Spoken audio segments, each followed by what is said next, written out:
Bienvenue dans Canary Call, le podcast dédié aux gens qui font la transition écologique et solidaire des entreprises. Dans les mines de charbon, le canari, plus sensible que l'homme à la qualité de l'air, alertait les mineurs en cas de fuite de gaz toxiques. Lorsque le canari s'agitait dans sa cage, cela signifiait que les hommes devaient sortir de la mine en urgence. Je suis Perrine Grua et j'ai créé ce podcast pour amplifier la voix de celles et ceux qui réussissent à conjuguer au présent leurs talents, leurs convictions personnelles, les besoins du monde avec leur métier. Avec Canary Call, mon objectif est aussi de convaincre de miser sur ces canaris qui sonnent l'alerte et agissent juste à temps. Leur engagement est contagieux. En les écoutant, les portes des possibles s'ouvrent et l'envie d'agir gagne.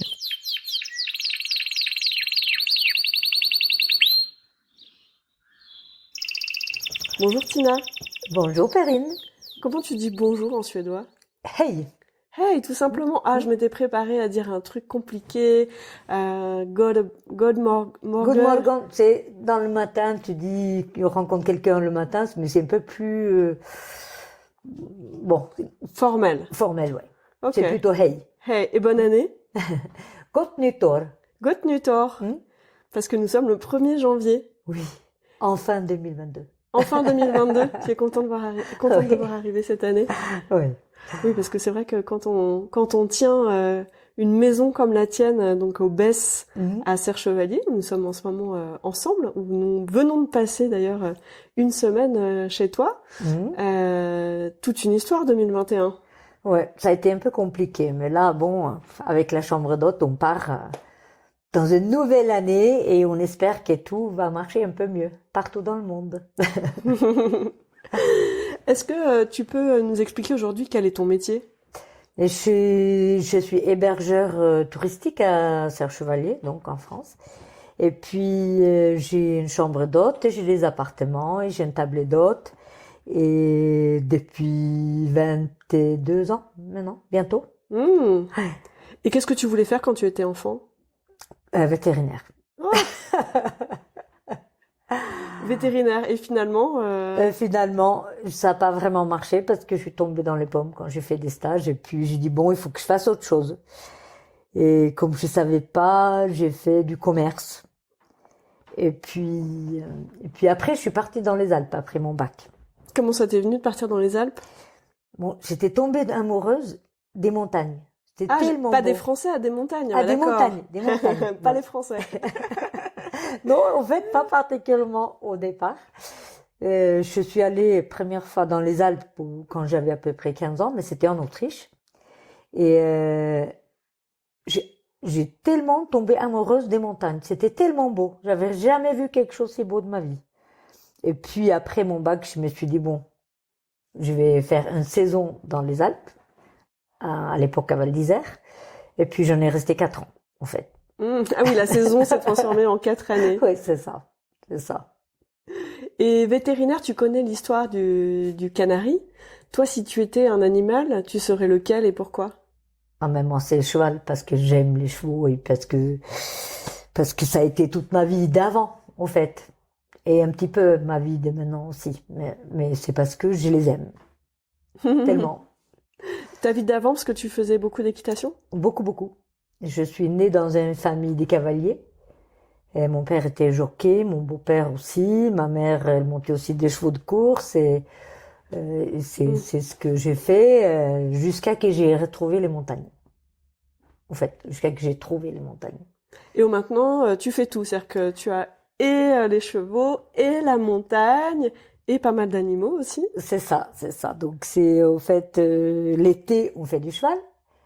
Et on fait aussi un peu de marche, d'escalade, bien sûr, tout ce qui est la montagne à proposer.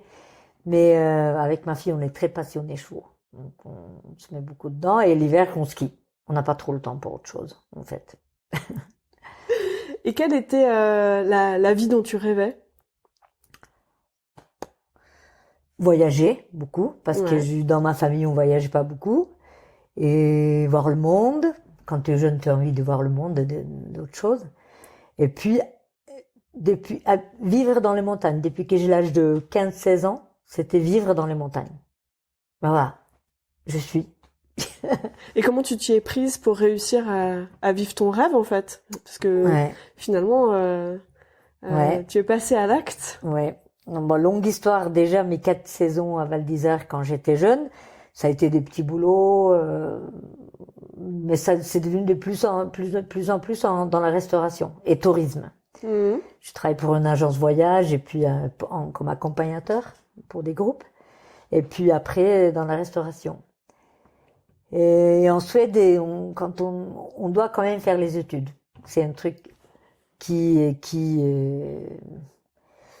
quand tu étais à l'école, tout le monde a la possibilité de faire des études supérieures en Suède. En fait, n'importe quel milieu on vient, il faut juste avoir les bons résultats scolaires d'avant.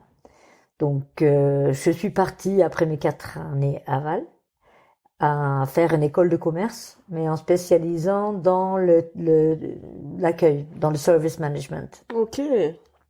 Directement, t'étais déjà orientée vers ça. Ouais, j'ai parti faire ça. Avec une petite idée de retourner en France dès que j'avais fini. Et puis, finalement, c'est pas du tout passé comme ça. J'ai été headhunted. On dit headhunted. Mais oui, c'est un peu mon métier, donc. C'est ça, voilà. Oui, headhunted, donc tu as été recruté, chassé par un recruteur?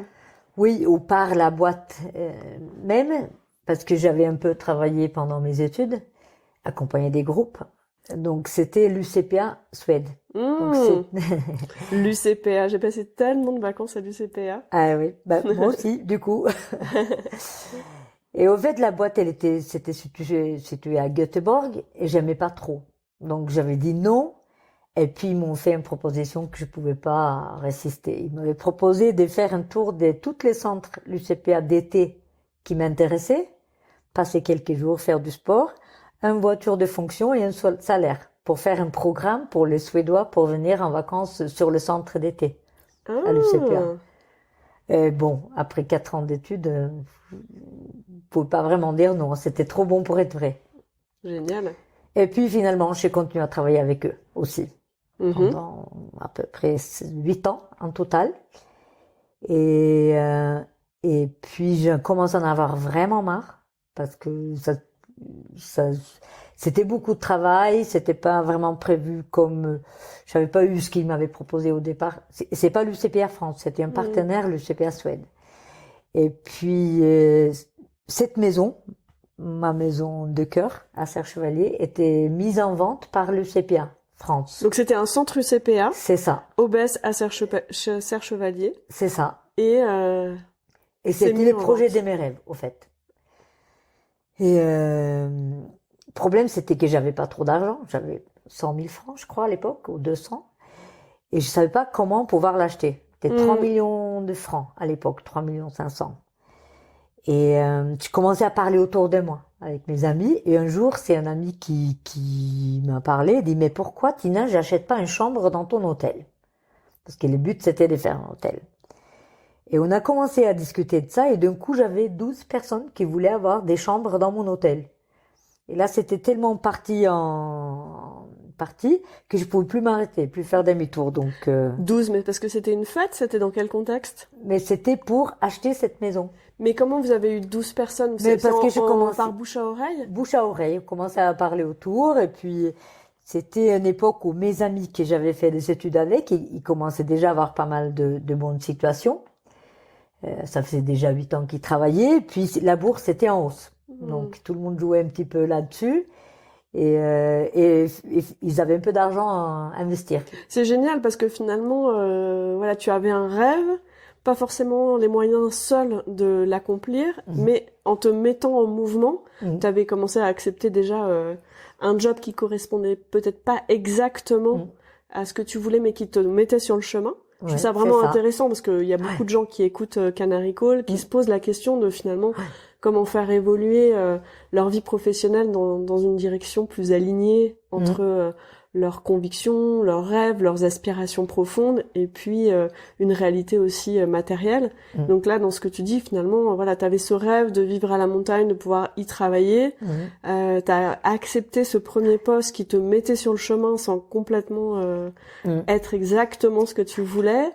ensuite cette opportunité, tu t'y accroches, t'en parles, et le fait de te mettre en mouvement, finalement, d'autres te suivent. Et tu peux plus t'arrêter, en fait. Et là, tu peux plus revenir en arrière. C'est ça, c'est impossible. Avec 12 personnes. Ouais. Donc, on est parti, on a acheté la maison. Ça a été très compliqué. Et ça existait des montages? Vous avez pris un avocat spécialisé? Comment faire un montage comme ça? C'est génial. Ouais, ben on a demandé un peu d'aide de nos amis, donc qui étaient un peu dans les droits.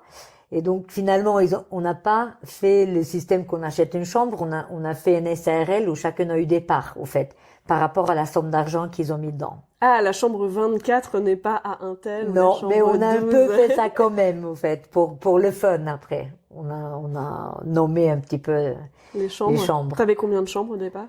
J'avais 24. 24. Ouais, c'est ça. Donc c'était c'est grosse aventure parce que la maison était en très mauvais état. C'était un centre CPA qui avait pas été rénové vraiment depuis les années 50. Donc là on est en 2007, hein, c'est ça? 2000. 2000. Oui, on est en 2000. Donc c'était une bonne année pour changer de vie au fait. Ah oui, c'était parfait. Le millénaire. C'est ça. Et donc presque un an de rénovation et puis tout juste ouvert pour la première semaine qui était la semaine de Noël. Oh. Et puis donc finalement pour la semaine, parce qu'avec moi et le personnel que j'avais trouvé, on n'était pas vraiment des pros, donc on a offert à nos amis une semaine à prix coûtant pour entraînement en fait. Oh. Donc c'était super. On a passé une très très bonne semaine. On a fini les tapis dans le couloir d'escalier juste une heure avant que les clients arrivent.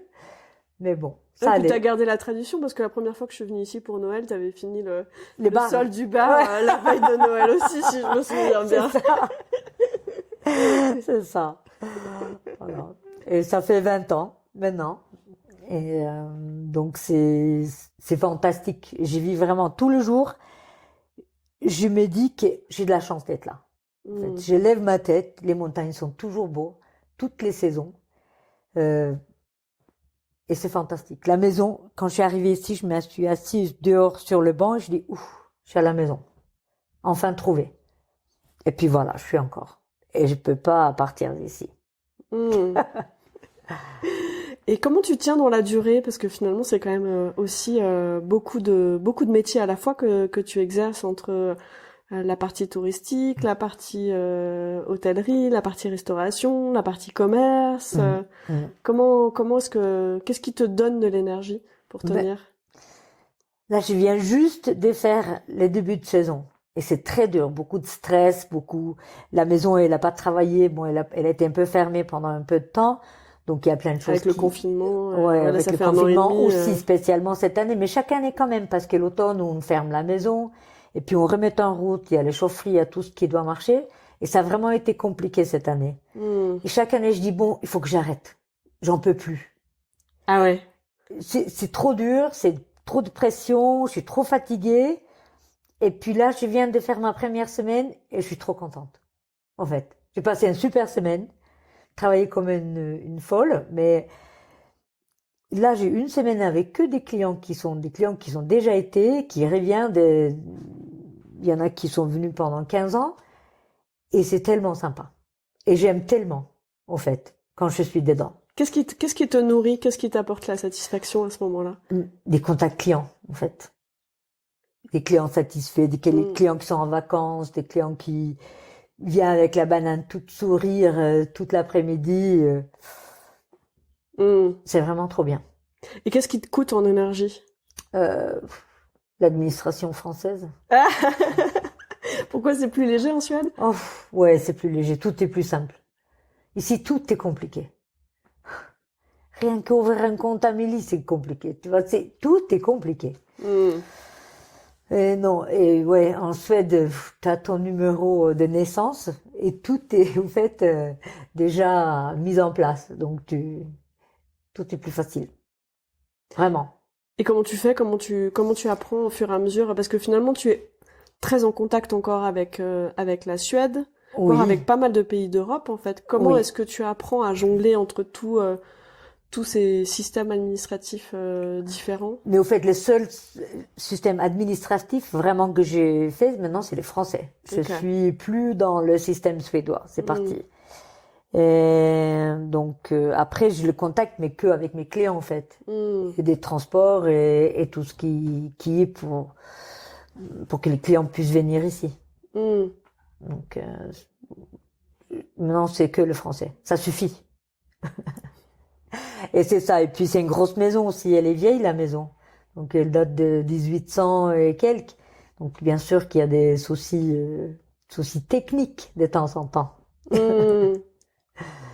Et tu parlais de ta fille. Qu'est-ce que tu as envie de lui transmettre? Qu'on peut tout faire. Il faut juste le vouloir. Et vraiment le vouloir. Et si tu veux vraiment, tu peux tout faire. C'est pas gratuit. Il faut mettre du sien, il faut mettre du travail, du temps, d'énergie, de réflexion. Mais on peut tout réussir. J'en suis sûre, tout le monde. Et quand tu dis c'est pas gratuit? Gratuit, je veux dire en engagement personnel. Parce que je travaille quand même beaucoup, je fais beaucoup d'heures, il y a des périodes où je suis fatiguée. Et là aussi, parfois, il faut voir que ça vaut la peine. Parce que parfois, c'est quand même très dur. Je suis toute seule avec une grosse maison de 500 mètres carrés, 600 mètres carrés. Comme tu dis, beaucoup de corps de métier. Parfois, il faut prendre un peu de recul pour voir est-ce qu'il me faut vraiment que je fasse ci, faut vraiment que je fasse ça. Là, l'été, j'ai un peu baissé le travail pour pouvoir justement passer le temps avec ma fille. Donc là, il fallait un peu de réflexion. Est-ce que je veux continuer à travailler tout l'été pour faire pas grand-chose, beaucoup de heures de travail, et après, je vois plus ma fille pousser. Donc maintenant, on est réussi, ça fait quand même 20 ans aussi, donc j'ai un petit peu plus à l'aise au niveau financier. Les premières 10 années, c'était obligé de travailler tout le temps. Mais maintenant, je peux me dire qu'en intersaison, on fait le maximum des choses ensemble avec Maya. Et puis, pareil l'été. Je essaye de prendre que des groupes ou des appartements l'été. Je fais pas la nourriture à la place. Donc, j'essaye de trouver des solutions outre pour l'été, pour aussi recharger mes batteries un peu. Oui, parce que c'est un chouette message à passer pour ta fille. Finalement, voilà, le rêve c'est possible à force de travail, de vraiment le vouloir. Et en même temps, ça peut être un message très exigeant. Et donc, finalement, dans ce que j'entends, tu prends soin aussi de la relation, de faire des pauses quand ça s'impose C'est aussi, et de lui passer aussi le message finalement de vivre pleinement ses relations et ses passions aussi. Et ses passions, justement. Parce qu'au début, il faut dire que je travaillais beaucoup. Il y avait quelques années où je skiais même pas, j'étais vraiment tellement dans le truc.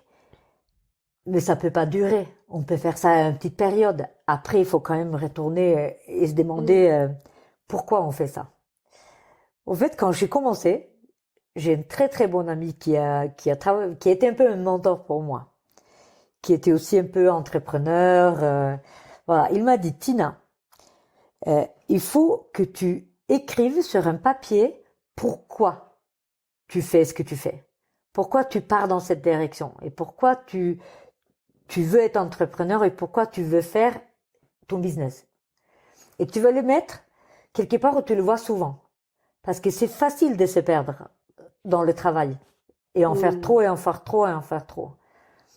Donc, comme pour moi, c'était quand même aussi, c'était les contacts avec les gens, mais c'était aussi faire un peu du sport, promener, vivre la nature près de moi. Et il y avait des années où j'avais pas le temps. Et puis un jour, je me suis rendu compte, je me rappelais ce qu'ils m'avaient dit, au fait. Et là, j'ai remis les choses un peu à leur place. Et c'est là où j'ai quand même baissé un peu, et avec ma fille aussi. Donc, tu l'as toujours le papier? J'ai pas le papier, mais j'ai dans ma tête ce qu'il m'a dit, en fait. Ça, c'est très important. Excellent. Ouais. C'était quelqu'un de très excellent. Un très bon ami, et puis malheureusement, il est plus là. Mais son message est resté. Son message est resté. Ouais, très vivant. Et à l'heure où on se questionne aussi beaucoup sur la place qu'on laisse à la nature, sur la manière dont on la respecte, tu vois beaucoup d'urbains venir prendre l'air chez toi et se reconnecter à la vie animale, hein, parce qu'il y a beaucoup d'animaux chez toi autour, être dehors toute la journée. Comment toi tu vis les choses? Qu'est-ce qui te paraît important? Mais je pense que le fait que vivre si près de la nature, on est beaucoup dehors, ça met aussi déjà les choses dans ton plat. Tu as pas envie de te intoxiquer avec. On essaye quand même de manger local, de pas commander tout ce qu'on veut sur Amazon, machin, tout ça, parce qu'au fait, ça n'a pas de sens vraiment. Et aussi dans les petites communautés comme ici, on essaye au maximum, c'est pas toujours possible parce qu'il n'y a pas tout ici, mais d'acheter local. Si c'est des affaires ou si c'est à manger, voilà. J'ai un voisin qui produit des œufs, un voisin qui produit de la viande. Malgré qu'on est en station de ski, il y a quand même un peu de tout. Les pommes, c'est au sud des départements. Voilà. C'est un peu ça. Et comment l'expérience que tu proposes, selon toi, impacte aussi la vie de tes clients, en fait? Leur façon de voir? Qu'est-ce que tu peux constater dans leur comportement? Ben, je vois qu'ils sont très détendus parce que c'est une maison où des gens ils sont un peu comme chez eux, mais ça va pas à tout le monde. Il faut savoir que c'est un peu... Bon, c'est une chambre d'hôte où tout le monde est un peu chez soi.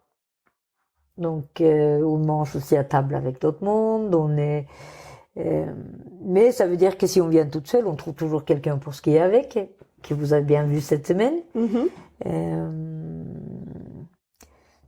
Le village est très calme, même si on est en pleine dans une station de ski, même en pleine vacances. Ici, en haut, on sent rien, en fait. Ça change pas. C'est très calme, très détendu. Donc ça change. On a un gros domaine, une grosse station. 300 mètres, c'est noir du monde partout. Sur le route, il y a des embouteillages. Mais ici, ça change pas, en fait. Oh, qu'est-ce que t'en penses? Comme t'as été là. Mais c'est pour ça que je te pose la question, c'est que je me dis, oui, est-ce que toi, tu as conscience de l'ambiance que tu essayes d'installer, du rapport de respect à l'environnement, aux autres, et de la liberté que tu laisses à tout le monde, et du coup de l'impact que ça peut avoir sur la vie des gens après aussi. C'est-à-dire que... Après, mais je veux surtout qu'ils ont passé un bon moment parce qu'aujourd'hui, on vit quand même dans un monde où c'est beaucoup de stress et beaucoup de tension. Je le sens moi-même quand je pars ailleurs. Au fait, on essaye, rien qu'un petit sourire, ça peut tout changer, au fait. Si tu vas vers des gens avec un sourire, ça change tout aussi. Et si tout le monde peut faire ça, on va peut-être changer un petit peu notre monde autour de nous, au moins. L'écologie du sourire. L'écologie des sourires. Ouais, l'école des sourires. C'est très important. Moi, je vois là maintenant autant de stress de Noël, jour de l'an, et tout le monde sont tendus. Et rien que prends un petit peu plus calme et sourire, ça change quand même beaucoup. C'est clair. T'as toujours un sourire de retour. Tu regardes quelqu'un dans les yeux. Et ça, c'est aussi un peu la campagne. On n'est pas... Je sais pas si... J'ai un peu du mal avec les grandes villes, après avoir vécu 20 ans ici. Ah, mais ça me parle quand si tu regardes quelqu'un dans les yeux et que tu fais un sourire, tu reçois toujours un sourire, j'ai envie de dire, même avec le masque. Même avec les masques. On peut le sentir, le sourire. Donc, Et je pense que c'est important, justement, avec les masques. Parce que moi, rien qu'ils mettent le masque, ça m'énerve. Donc, au fait, si je peux sourire à quelqu'un, même derrière le masque, on se sent tout de suite mieux, au fait. Quand tu dis, oui, le masque, ça t'agace, globalement, qu'est-ce qui t'agace le plus dans la vie?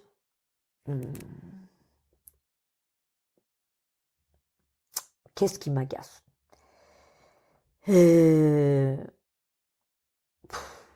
Pour l'instant, pas grand-chose, parce que je suis tout détendue, tout contente, parce que ma semaine se vient passer.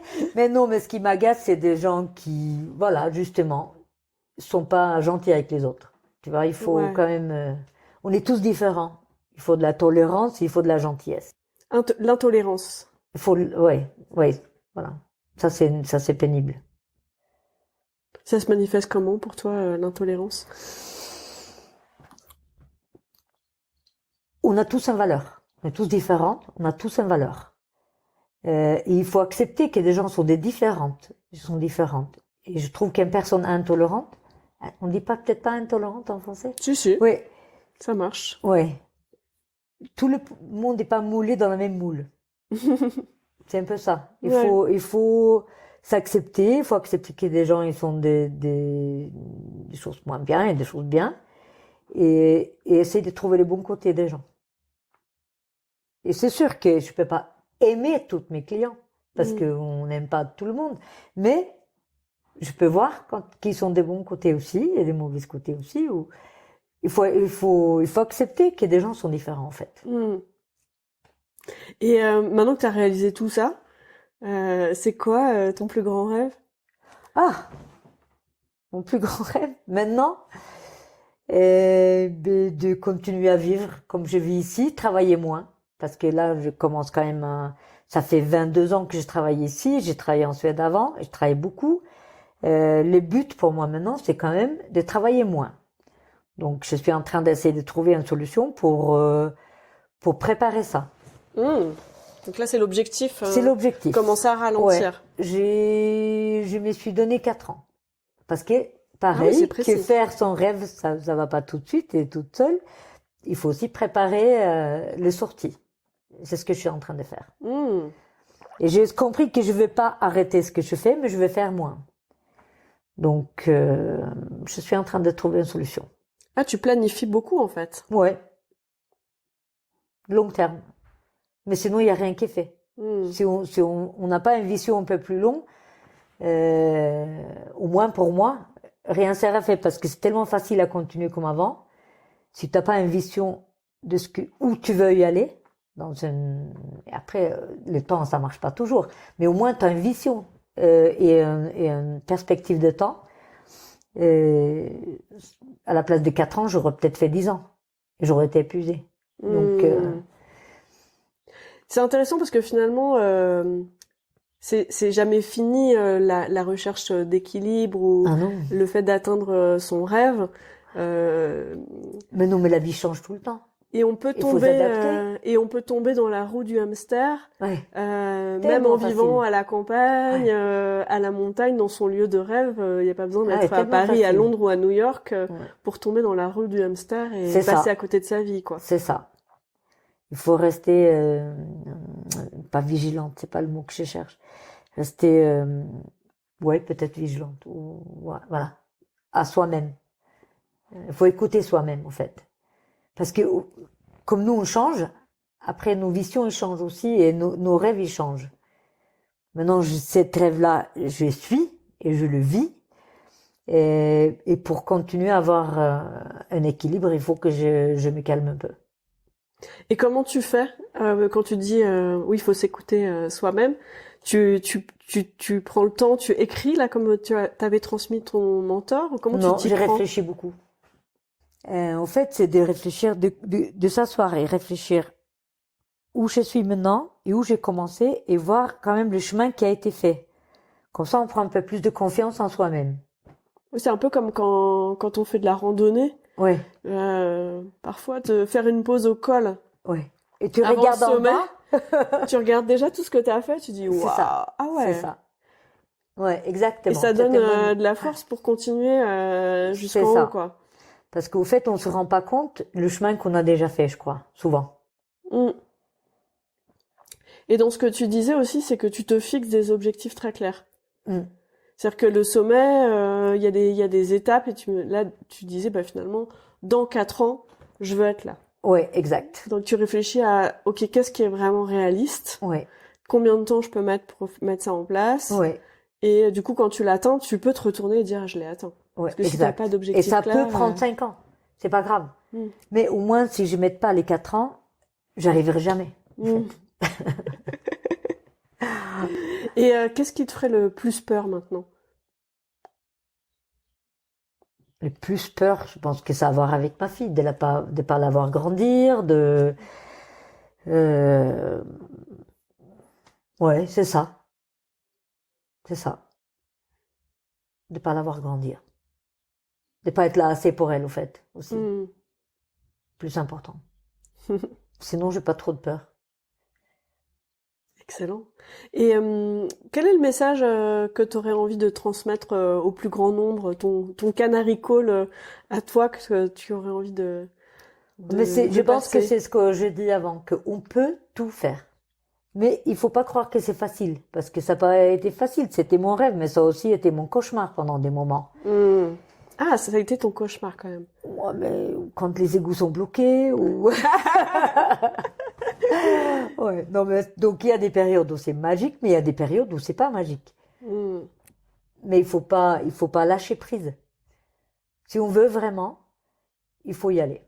Et quand tu es dans la période de cauchemar, etc., qu'est-ce qui te fait tenir? Je sais que ça, d'une façon ou l'autre, ça s'arrange toujours. Les planètes finissent par s'aligner. Oui, c'est ça. Il y a toujours quelqu'un qui arrive à débloquer le problème. Ouais. Non, j'ai eu de la chance. J'ai eu beaucoup d'amis qui m'ont beaucoup aidé dans plein de choses, comme monter cette affaire et tout ça. Et voilà. J'essaie toujours de rendre la balle. Ah, donc il y a aussi un cercle d'amis proches et de réciprocité, de solidarité. Ça fait et pas partie que mes amis proches. Ouais. Quand tu peux rendre un service, tu rends un service. On m'a beaucoup rendu de service. C'est un deuxième canary call peut-être, ça, non? Peut-être. La notion de rendre des services, Ouais. de C'est savoir ça. en recevoir aussi, parce que savoir en recevoir, c'est pas toujours évident. Non, aussi. c'est pas toujours évident. Et ça, j'ai un peu du mal parfois de demander de l'aide. Mais ça fait plaisir d'en donner aussi. Et comment on dit merci en suédois? Tack. Tack. Tack. Tack så mycket. Tack Tina. Oui. Merci. Merci, à bientôt. À bientôt.